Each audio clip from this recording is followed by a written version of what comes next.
ஆயக்கலைகள் 64 அதில் ஒரு முக்கிய கலையான ஜோதிட கலையின் மூலமாக என்னுடன் இணைந்துள்ள அன்பு நேயர்களுக்கு இனிய வணக்கம்ங்க. கடகராசி நேயர்களுக்கு புதுசா அப்படி என்ன இருக்க போகுது, எப்பவும் போல வாழ்க்கை கீழே தான் போகுது அப்படின்னு கதரும் நேயர்களுக்கு ஒரு நல்ல செய்தி காத்திருக்குதுங்க. அந்த செய்தியை தெரிஞ்சுக்கிறதுக்கு முன்னாடி இந்த உலகை காக்கும் முருகப்பெருமானுடைய பாதம் தொட்டு வணங்கி வீடியோக்குள்ள போலாங்களா? என்னுடன் சேர்ந்து நீங்களும் இந்த மந்திரத்தை சொல்லிட்டே உங்களால் முடிஞ்சதுன்னா கமெண்ட் பாக்ஸில் ஒரு முறை கமெண்ட் பண்ணுங்க. ஓம் முருகா போற்றி, ஓம் முருகா போற்றி, ஓம் முருகா போற்றி. பழனி ஆண்டவா, செந்தூர் வேலவா, சீரும் போர் தளபதியே, சேவல் கொடி ராஜாவே, நீதான் ஐயா இந்த அப்பாவி மக்களை கஷ்டங்களிலிருந்து காப்பாற்றி காலம் முழுக்க கூடவே இருக்கணும். இவங்களுக்காக நான் தினமும் உங்ககிட்ட வேண்டிக்கிறேன். இவங்களுக்கு ஒன்றுனா நீதான் ஐயா பொறுப்பு. அப்படியே நான் சொல்லும் ஜோதிடமும் பழிக்க நீதான் ஐயா அருள் புரியணும். தினமும் உங்களுக்கு கிரகநிலை மாற்றத்தால் வரக்கூடிய சுப பலன்களை அறிய கட்டாயம் சப்ஸ்கிரைப் பண்ணி பெல் பட்டன் அப்புறம் ஆல்னு ஆப்ஷன் இருக்கும், அதையும் கொடுத்து வைங்க. ஒவ்வொரு பதிவும் உங்களுடைய வெற்றியை அடைய வேணும் அப்படிங்கிற எண்ணத்தில் தாங்க போட்டுட்ருக்கோம். எல்லாருக்கும் நல்லதே நடக்கணும், நிச்சயம் நல்லது மட்டும் தான் நடக்கும். பொதுவாகவே இந்த கடகராசி அன்பர்களை பற்றி சொல்லணும்னா பாவங்க, இவங்க என்னதான் மாறி மாறி ரத்தம் சிந்தி உழைச்சாலும் அதுக்கான ஒரு அங்கீகாரமோ மதிப்போ கிடைக்காத ஒரு ராசியாக இவங்க இருக்காங்கன்னு சொன்னால் அது மிகையாகாது. ஒருவேளை அப்படி மதிப்பில்லாத ராசியாக இருந்தாலும் பரவாயில்லைங்க, பாசத்துக்கும் நேசத்துக்கும் கட்டுப்பட்டு தங்களுக்குள்ளே இருக்கக்கூடிய எவ்வளவு துன்பத்தையும் கஷ்டத்தையும் வெளியே காட்டிக்காம மனசுக்குள்ளேயே மறைச்சிக்கிட்டு வாழ்கிறவங்க நீங்கள். சில இடங்களில் அசிங்கத்தையும் அவமானத்தையும் சந்திச்சா கூட அதையெல்லாம் பெருசாக எடுத்துக்காம பரவாயில்ல இவங்க நம்ம ஆளுங்க தானே அப்படி சொல்லிட்டு தனக்குன்னு இருக்கக்கூடிய உறவுகளை காக்கக்கூடியவங்களா நீங்கள் இருக்கீங்க. நிஜமாவே சொல்கிறேங்க, இவ்வளவு அருமையான இவ்வளவு உன்னதமான நற்குணங்களை கொண்ட என் அன்பு கடக ராசிக்காரங்களே எல்லாரும் எப்படி இருக்கீங்க? வீட்டில் எல்லாரும் ஆரோக்கியமாக சௌக்கியமாக இருக்காங்களா? என்னங்க நீங்கள் எங்கம்மா நீங்கள் வேற எங்களை பார்த்து இப்படி ஒரு கேள்வி கேட்குறீங்களே? எங்கள் வாழ்க்கையில் இருக்கக்கூடிய பிரச்சனைகளை எல்லாம் பார்த்தா நாங்கள் ஆரோக்கியமாக இருக்கிற மாதிரியாக தெரியுது. நாங்களே ஒவ்வொரு நாளும் கண்ணீர் சிந்தி வேதனையில் வாழ்ந்துட்டுருக்கோம். நீங்கள் வேற எங்கம்மா இப்படி காமெடி பண்ணுறீங்க அப்படின்னு உங்கள் மனசில் நீங்கள் நினைக்கிறது எனக்கு நல்லாவே புரியுதுங்க கடக ராசி நேயர்களே. ஆனால் நான் ஒன்று சொல்லட்டுங்களா, கவலைப்படாதீங்க. உங்கள் வாழ்க்கையில் இப்போ இருக்கக்கூடிய இந்த கஷ்டமான சூழல் எல்லாமே இனி வரக்கூடிய காலங்களில் பனி போல கரைய போகுதுங்க, நிச்சயமா மறைய போகுது. உங்களுடைய நீண்ட நாள் ஆசைகள், உங்களுடைய கனவுகள் எல்லாமே இனிமேதாங்க நிறைவேற போகுது. குறிப்பா சொல்லணும்னா ரொம்ப நாளா திருமணம் ஆகாம வரன் தேடி அலைஞ்சிட்டு இருந்தவங்களுக்கு சீக்கிரமே டும் டும் டும்னு கெட்டி மேளம் கொட்ட போகுதுங்க. அதே போல மழலை செல்வம் இல்லையேன்னு ஏங்கிட்டு இருந்தவங்களுக்கு அந்த ஆண்டவன் அருளால் அழகான குழந்தை பாக்கியம் கிடைக்க போகுது. பூர்வீக சொத்து ரீதியாக இருந்த இது நாள் வரைக்கும் இருந்த அனைத்து வில்லங்கங்களும் பிரச்சனைகளுக்கும் ஒரு நிரந்தர தீர்வு கிடைக்க போகுது. உங்களுக்கு வரவேண்டிய பூர்வீக சொத்து எந்த தங்கு தடையும் இல்லாமல் பத்திரமா உங்கள் கையில் வந்து சேரப்போகுதுங்க. அது மட்டும் இல்லாமல் இது நாள் வரைக்கும் நீ வேண்டாம், உன் உறவு வேண்டாம் அப்படின்னு சொல்லி உங்களை உதறி தள்ளிட்டு போன சொந்த பந்தங்கள் எல்லாருமே இனி வரக்கூடிய காலங்களில் அவங்களாம் தானா முன்வந்து உங்களை தேடி வர போகிறாங்க.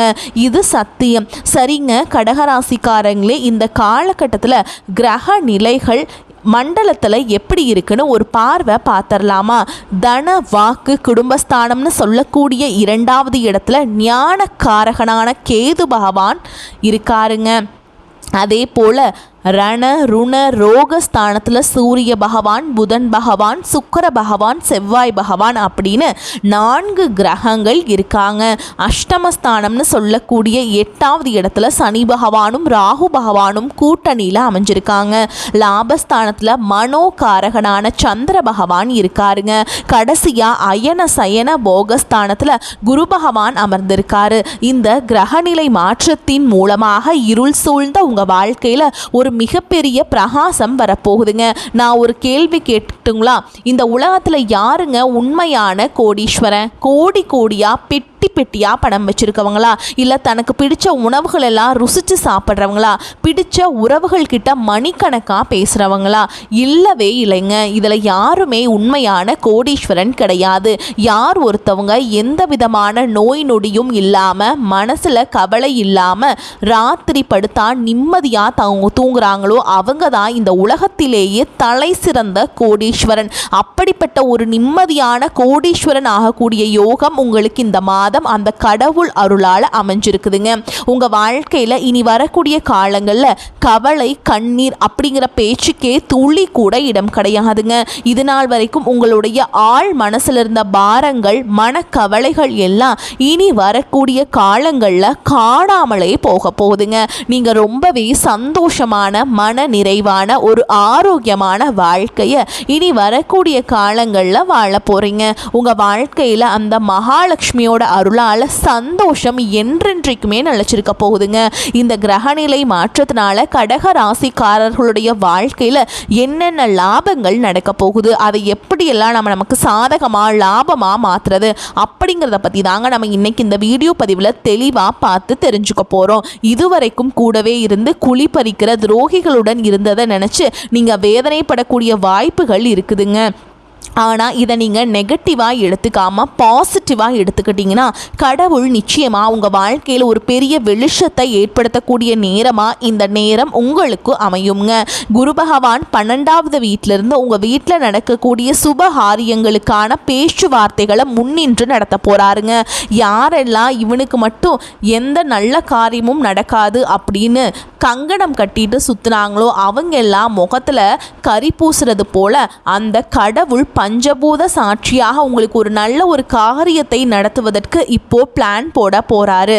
அதே போல 7வது வீட்டில் செவ்வாய் உச்சம் பெற்றிருக்கிறதுனால உங்களுடைய எதிரிகள் எல்லாம் வாளை சுருட்டி கொண்டு பயந்து ஓடக்கூடிய கட்டாயத்தை அந்த சாமி கொண்டு வந்து விட்டுருவாருங்க. தைரியம் இருக்கிற இடத்துல தான் மகாலட்சுமி வாசம் செய்வாள். இப்போ உங்களுக்குள்ள அந்த தைரியத்தை கொடுக்கிற நேரம் வந்துருது. தயவு செஞ்சு இந்த வாய்ப்பை யாரும் மிஸ் பண்ணிடக்கூடாதுங்க. ஒரு சின்ன எச்சரிக்கை, 8வது வீட்டில் சுக்கிரன் நிலையாக இருக்கிறதுனால குடும்பத்தில் சின்ன சின்ன பிரச்சனைகள் வரலாம். யாராவது உங்களை அனாவசியமாக சீண்டி பார்த்தா தயவு செய்து அடங்கி இருக்காதீங்க. சுக்கிரன் 8ல் இருந்து தப்பான செய்திகளை நம்ப வைக்கலாம். பெண்கள் மூலமா பிரச்சனைகள் வரலாம். அதனால கொஞ்சம் கவனமா இருந்துக்கோங்க. முக்கியமா உங்களுக்கு புதன் பகவான் வக்ரகதியாக போறாருங்க. இதனால் உங்களுடைய தீவிரமான முயற்சிகள் எல்லாமே வெற்றியை பெறும். உங்கள் மேலே யாராவது வீண் பழி சுமத்தினாலோ இல்லை உன்னால் இதெல்லாம் முடியாது அப்படின்னு ஏளனமாக சொன்னாலோ உங்களுக்கு கோபத்தில் ஒரு வேகம் வருங்க. கவலைப்படாதீங்க. இப்போ சனி பகவானும் உங்களுக்கு சப்போர்ட் பண்ண வந்துட்டாருங்க. கிரகங்களுடைய பெரிய பலம் உங்களுக்கு ஆரம்பிக்குது. பல பேர்களின் சக்ஸஸ் ஸ்டோரி உங்கள் வாழ்க்கையில் இனிமே தாங்க தெரிய போகுதுங்க. பல பேர்களை சக்ஸஸ் பண்ண வைக்க பிறந்தவங்க எல்லாம் நீங்கள் இருக்கீங்க. சரிங்க, பரிகாரம் என்னென்னு பார்த்தலாமா? துர்க்கை அம்மனுக்கு பக்கத்தில் இருக்கிற சிவா ஆலயத்தில் வெள்ளிக்கிழமைகளில் ராகு காலத்தில் போய் அபிஷேகம் செய்து சகஸ்கர நாமம் அர்ச்சனை பதிவு பண்ணி குங்கும அர்ச்சனை பண்ணுங்க. இது எப்படி பண்ணுன்னா முதல் ஒரு வாரம் குங்கும அர்ச்சனை, 2வது வாரம் நறுமணம் மிக்க புஷ்பத்தினால அர்ச்சனை, 3வது வாரம் விரலி மஞ்சளால் அர்ச்சனை பண்ணுங்க. கடுமையான பிரார்த்தனையை நம்பிக்கையா பண்ணணுங்க. இப்படி 3 வாரம் முடியும் போது அந்த பூஜை பண்ண மஞ்சளை எல்லாம் எடுத்து சுமங்கலி பெண்களுக்கு குங்குமத்தோடு சேர்த்து தானமாக கொடுங்க. நிச்சயமா நல்லது நடக்கும். அதே போல வீட்டில் குப்பை கூலங்கள் இருந்துச்சுன்னா அதை சேர்க்காம அப்பப்போ எடுத்து வெளியே போட்டுருங்க. வீட்டு வாசலுக்கு எதுவும் எரிக்கக்கூடாதுங்க. முன்னாடிலாம் கடகராசிக்காரன் குறிப்பாக நெருப்பு விஷயத்தில் கொஞ்சம் அலர்ட்டாக ஜாக்கிரதையாக இருங்க. மொத்தத்தில் உங்களுடைய நியாயமான கோபத்துக்கு அர்த்தம் கிடைக்கக்கூடிய நேரமாக இந்த நேரம் இருக்குதுங்க. உங்களுடைய சின்ன சின்ன ஆசைகள் எல்லாம் நிறைவேற போகுது. உங்கள் கனவுகள் எல்லாமே நிஜமாக போகுது. உங்கள் வாழ்க்கையே ஒரு பூலோக சொர்க்க வாழ்க்கையாக மாறப்போகுதுங்க. உங்கள் வாழ்க்கையில் இந்த மாதம் ரொம்ப அருமையான அற்புதமான மாதமாக இருக்க போகுதுங்க. உங்களோட மனசுல ஒரு தெளிவு அதிகரிக்க போகுது. புதுசா ஒரு நம்பிக்கை பிறக்க போகுது. அடுத்தவங்க இதை இவனால செய்ய முடியாதுன்னு சொல்லி ஒதுக்கி வச்ச காரியத்தை கூட அழகா திட்டம் தீட்டி முயற்சி பண்ணி அந்த காரியத்தில் நீங்கள் வெற்றி கொடியை நாட்ட போகிறீங்க. பழைய கவலைகள் எல்லாம் மெதுவாக குறைய போகுது. குடும்பத்தில் கணவன் மனைவிக்கிடையே ஒற்றுமை ஏற்பட போகுது. இது நாள் வரைக்கும் இருந்த சண்டை சச்சரவுகள் எல்லாமே விலக போகுது. மனசில் ஒரு பெரிய நிம்மதி ஏற்பட போகுது. உடல்நிலை ரொம்பவே ஆரோக்கியமாக சுறுசுறுப்பாக இருக்க போகுது. நல்ல செய்திகள் பல திசைகளில் இருந்து உங்களை தேடி வரப்போகுது. தடைபட்ட வேலைகள் மடமடன்னு நடக்க போகுதுங்க. பொருளாதார நிலை மெதுவாக உயரப்போகுது. சேமிப்பு செய்யணும் அப்படிங்கிற எண்ணம் உங்களுக்கு வரப்போகுதுங்க. உடல் சோர்வு குறைஞ்சு உங்களுடைய உறக்கம் ரொம்பவே சீராக இருக்க போகுதுங்க. நல்ல மனிதர்களுடைய நட்பு தானாக உங்களை தேடி வரப்போகுது. சமூகத்தில் உங்களுடைய மதிப்பும் மரியாதையும் ஒரு படி உயரப்போகுதுங்க. வேலை செய்கிற இடத்துல மேல் அதிகாரிகள் கிட்ட இருந்து பாராட்டுகள் உங்களுக்கு கிடைக்க போகுது. புதிய வேலை வாய்ப்புகள் உங்களை தேடி வரப்போகுது. உங்களுடைய கற்றல் திறன் அபாரமாக அதிகரிக்க போகுது. முக்கியமாக ஆன்மீகத்தின் மீதும் தெய்வத்தின் மீதும் உங்களுடைய ஆர்வம் அதிகரிக்க போகுது. உங்களுடைய பயம் குறைஞ்சு தன்னம்பிக்கை அதிகரிக்க போகுதுங்க. பழைய பிரச்சனைகளுக்கு ஒரு நிரந்தர தீர்வு கிடைக்க போகுதுங்க. குடும்பத்தில் மகிழ்ச்சி கரை புரண்டு ஓட போகுது. சுபகாரியங்கள் வீட்டில் அடுக்கடுக்கா நடக்க போகுது. நீங்கள் செல்லக்கூடிய பயணங்கள் அலைச்சல் இருந்தாலும் உங்களுக்கு நன்மை தரக்கூடியதாக அமைய போகுது. வீண் செலவுகள் எல்லாமே படிப்படியாக குறைய போகுது. நல்ல முடிவுகள் தீர்க்கமான முடிவுகள் எடுக்க முடியுங்க. இதனால் உங்களுக்கு மன அமைதி கிடைக்குங்க. உறவுகளில் புரிதல் அதிகரிக்கும். உங்களுடைய முயற்சிகள் நிச்சயமாக வெற்றி பெறும். நீங்கள் இவ்வளவு நாளாக காத்துட்டு இருந்தீங்கல்ல, அந்த பொறுமைக்கான பலன் நிச்சயமாக உங்களுக்கு இந்த காலகட்டத்தில் கிடைச்சே தீரும். எதிர்பார்த்த உதவி சரியான சமயத்தில் உங்களை தேடி வரும். எதிர்கால நம்பிக்கை அதிகரிக்கும். உங்கள் வாழ்க்கையில் சந்தோஷம் நிலைச்சிருக்க போகுது. உங்களுடைய ஆசைகள் கனவுகள் எல்லாமே படிப்படியாக ஒவ்வொன்றா நிறைவேற போகுது. உங்களுடைய வாழ்க்கையில் இது நாள் வரைக்கும் இருந்த அனைத்து கஷ்டத்துக்கும் ஒரு முடிவுரை கிடைக்க போகுது. அடுத்ததாக நம்முடைய கடக ராசியில் இருக்கக்கூடிய ஒவ்வொரு நட்சத்திரக்காரர்களுக்கும் இந்த காலகட்டம் எப்படி இருக்குதுன்னு தனித்தனியாக பார்க்கலாங்க. முதலாவதாக நம்மளுடைய கடக ராசியில் இருக்கக்கூடிய முதல் நட்சத்திரம் புனர்பூச நட்சத்திரம் 4ஆம் பாதம். உங்களுக்கு இந்த காலகட்டம் எப்படி இருக்குன்னு பார்க்கலாங்க. இந்த காலகட்டத்தில் உங்களுடைய பிள்ளைகளின் எதிர்காலம் ரொம்பவே சிறப்பாக இருக்க போகுதுங்க. உறவினர்கள் மற்றும் நண்பர்களின் உதவி தக்க சமயத்தில் உங்களுக்கு கிடைக்க போகுது. திறமையாக பேசுவதன் மூலம் காரிய அனுகூலம் உண்டாக போகுது.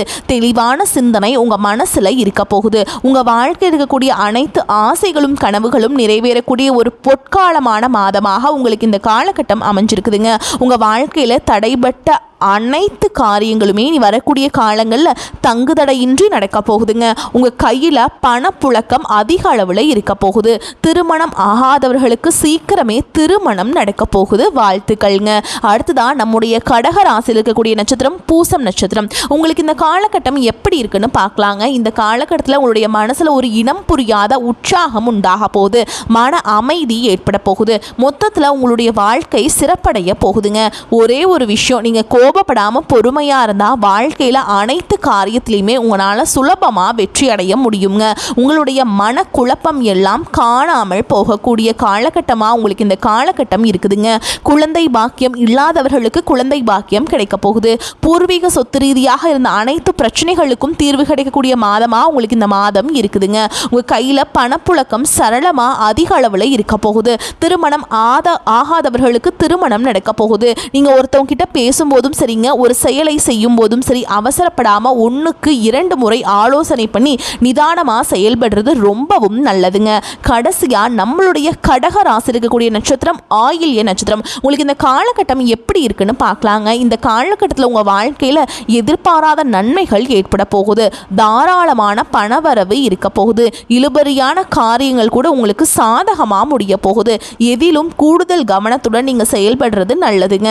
தொழில் வியாபாரம் தொடர்பாக கொஞ்சம் வெளியூர்களுக்கு அலைய வேண்டிய சூழல் இருக்குதுங்க. டிராவல் பண்ணும்போது கொஞ்சம் பார்த்து கவனமாக இருந்துக்கோங்க. நீங்கள் அரசு துறையில் வேலை செஞ்சாலும் சரி, தனியார் துறையில் வேலை செஞ்சாலும் சரி, நீங்கள் எந்த அளவுக்கு கடினமாக வேலை செய்கிறீங்களோ அந்த அளவுக்கு உங்களுக்கு இரட்டிப்பு லாபம் கிடைக்க போகுதுங்க. குடும்பத்தில் கணவன் மனைவிக்கிடையே இருந்த ஈகோ பிரச்சனை, வீண் பிடிவாதங்கள் எல்லாம் காணாமல் போக போகுது. கணவன் மனைவி இருவருமே ஒருத்தரை ஒருத்தர் புரிஞ்சுக்கிட்டு ஒற்றுமையான வாழ்க்கையை வாழ போகிறீங்க. உங்கள் குடும்பத்தில் இருந்த அனைத்து பிரச்சனைகளுக்கும் தீர்வு கிடைக்கக்கூடிய ஒரு அற்புதமான மாதமாக உங்களுக்கு இந்த காலகட்டம் அமைஞ்சிருக்குதுங்க. எல்லா புகழும் இறைவனுக்கே. எல்லாம் நல்லதே நடக்கும். நடப்பதெல்லாம் நன்மைக்கே. நல்லது மட்டும்தான் நடக்கும். நம்பிக்கையோடு இருங்க. மீண்டும் ஒரு இனிமையான வீடியோ பதிவில் உங்களை நான் சந்திக்கிறேன். அதுவரைக்கும் உங்களிடம் விடைபெறுவது உங்கள் நலம் விரும்பும் ஜோதிடர். வரக்கூடிய வாய்ப்புகளை தவற விட்டுறாதீங்க. கெட்டியாக பிடிச்சுக்கோங்க. வாழ்த்துக்கள். வாழ்க வளமோடு நலமோடு. நன்றி. வணக்கம்.